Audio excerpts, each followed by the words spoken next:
Hello everyone, you're watching Awaz News. I'm Kubra Ali and I'll be taking you through top news across Canada. Notes suggest City of Ottawa considered leaving trucks on Wellington Street indefinitely. India suspends visa services for citizens of Canada, tells it to cut its diplomats. TTC saying goodbye to Scarborough RT with public celebration this weekend. It was a mistake for reversing government's decision to open Greenbelt. 3 men charged after man kidnapped at one restaurant in case of mistaken identity. Female critically injured in Pickering crash, police. Awaz shook up. Ontario senior says she was charged nearly $3,000 for replacement garage door opener. These were the headlines. Now let's jump right into the details. A crash in Pickering has left a female with life-threatening injuries, Durham Regional Police say. The collision occurred near Taunton Road and Whites Road in Pickering on Thursday morning. Police say one female suffered critical injuries and Orange Air Ambulance is en route to the scene. Taunton Road will be closed between Sideline 26 and Rosebank Road, and Whites Road will be shut down between Taunton Road and 3rd Concession Road for the police investigation. 3 men are facing charges in connection with the armed kidnapping of a man at a Vaughan restaurant last month in what police believe is a case of mistaken identity. York Regional Police said officers responded to an establishment on McCleary Court in the early morning hours of August 27th for a report of an abduction. When officers arrived, they learned that 3 suspects armed with guns forcibly took a 37-year-old man into a vehicle and drove away. During the kidnapping, one of the suspects fired a shot in the air, police said. Shortly after, the suspects allegedly sent a ransom demand to a person known to the victim. However, a few hours later, the suspects released the man, police said. He then returned to the scene where he spoke to the officers. The victim suffered minor injuries during the ordeal. After identifying the suspects, police executed search warrants at their residences in Toronto early this week. However, the suspects were not at home, and officers learned that they were away in Cancun, Mexico, and were returning soon. As a result, police obtained arrest warrants and notified the Canada Border Services Agency about the investigation.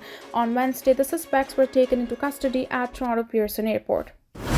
Notes taken during a meeting between city employees and Freedom Convoy protesters show the City of Ottawa entertained allowing big rig trucks to remain on the street along Parliament Hill indefinitely, the court heard Thursday. The notes were produced by the defense during the criminal trial of 2 convoy organizers Tamara Litch and Chris Barber. They had struck a deal with then Mayor Jim Watson to move trucks out of residential neighborhoods and onto Wellington Street during the protest last year.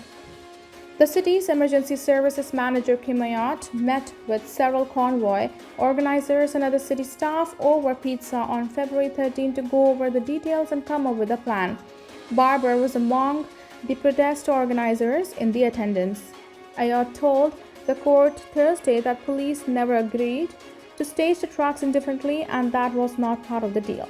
Ayat took notes throughout the protest but didn't make any during the meeting. He said he understood the meeting to be an informal attempt to build relationships with the protest organizers. Ayat said he considered the agreement they struck a success on February 14 when Barber reported to Ayat that he had worn himself out moving 40 trucks. Those efforts stopped on February 15 after an incident between police and protesters. Ayat reached out to his point person with the police acting superintendent Robert Drummond, but said the police gave him limited information about why the deal fell through. A text message exchanged filed as evidence to court shows Drummond initially told Ayat that the police liaison team would check in with the trucks on February 15 to see if there are any more takers, but the groups are very fractured. Later that morning, Drummond said police would not be helping move any more trucks except for those of protesters who wanted to voluntarily leave the city. That day of the meeting with convoy organizers over pizza, Ayat signed an affidavit in support of the city's request to Ontario Superior Court of an injunction against people who violated city bylaws. India halted all visa services for citizens of Canada and told it to reduce its diplomatic staffing Thursday as a rift widened between the countries after Prime Minister Justin Trudeau said India may have been involved in the killing of Canadian citizen. Trudeau told Parliament on Monday that there were credible allegations of Indian involvement in the assassination of Sikh independence activist Hardeep Singh Nijjar, who had been wanted by India for years and was gunned down in June outside the temple he led. Canada also expelled an Indian diplomat, and India followed by expelling a Canadian diplomat on Tuesday. It called the allegations being investigated in Canada absurd and an attempt to shift attention from the presence of Nijjar and other wanted suspects in Canada. In 2021, 80,000 Canadian tourists visited India, making them the fourth largest group according to India's Bureau of Immigration. Indian External Affairs Ministry spokesperson Arindam Bagchi confirmed the temporary suspension of all visa services for Canadians, including e-visas and visas issued in third countries. He called for a reduction in Canadian diplomats in India, saying they outnumbered India's staffing in Canada. The Canadian High Commission in New Delhi said Thursday that all of its consulates in India are open and continue to serve clients. It said some of its diplomats have received threats on social media prompting it to assess its staff complement in India. It added that Canada expects India to provide security for its diplomats and consular officers working there. Nijjar was working to organize an unofficial referendum among the Sikh diaspora on independence from the India at the time of his killing. He had denied India's accusation that he was a terrorist. The second stage of British Columbia voting on whether a Sikh homeland should be established in India's Punjab province is scheduled to be held on October 29th. The Vancouver Police Department beefed up security outside India's consulate after Trudeau's announcement this week.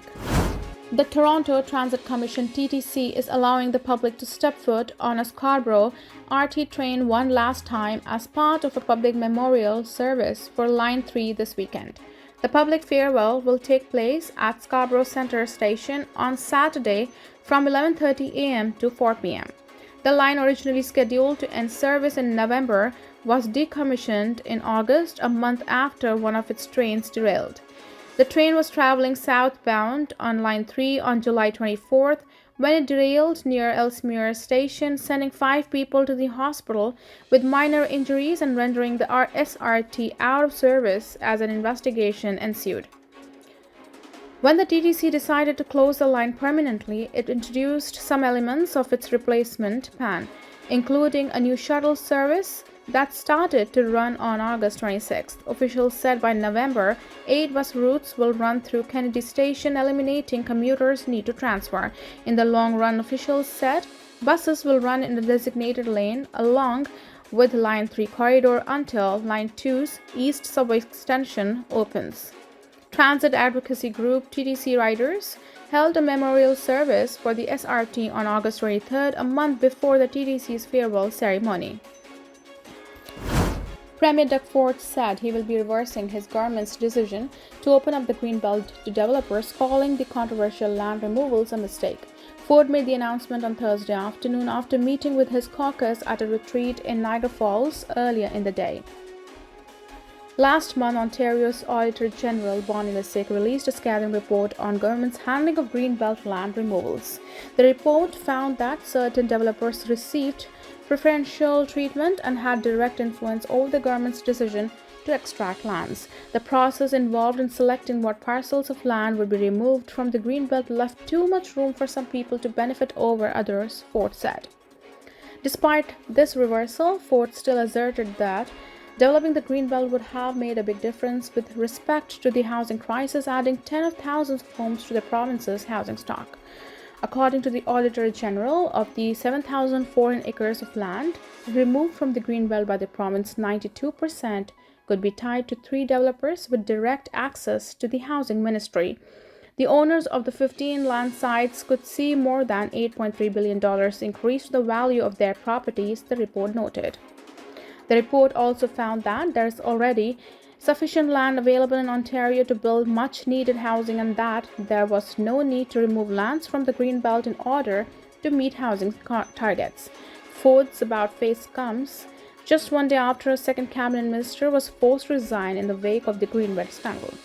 An Ontario senior has warning for homeowners after she says a contractor overcharged her, demanding thousands of dollars to replace her garage door opener. Nelson said her garage door opener quit working in June and that she needed it repaired right away to allow access for another ongoing renovations. Nelson said she went on Google and searched garage door opener repair, garnered several quotes, but one company that claimed to be in Oakville said they could come that day and do the repair for about $300.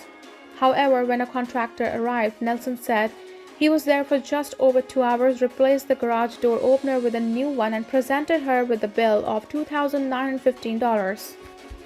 On top of that, Nelson said the contractor did not give her a contract invoice or receipt that gave a breakdown of the cost of the labor and the cost of the opener. The contractor who installed the new door opener placed a sticker in her garage indicating their business is called Lux Service, and their website luxgaragedoors.ca indicates they are located in Vaughan, Ontario.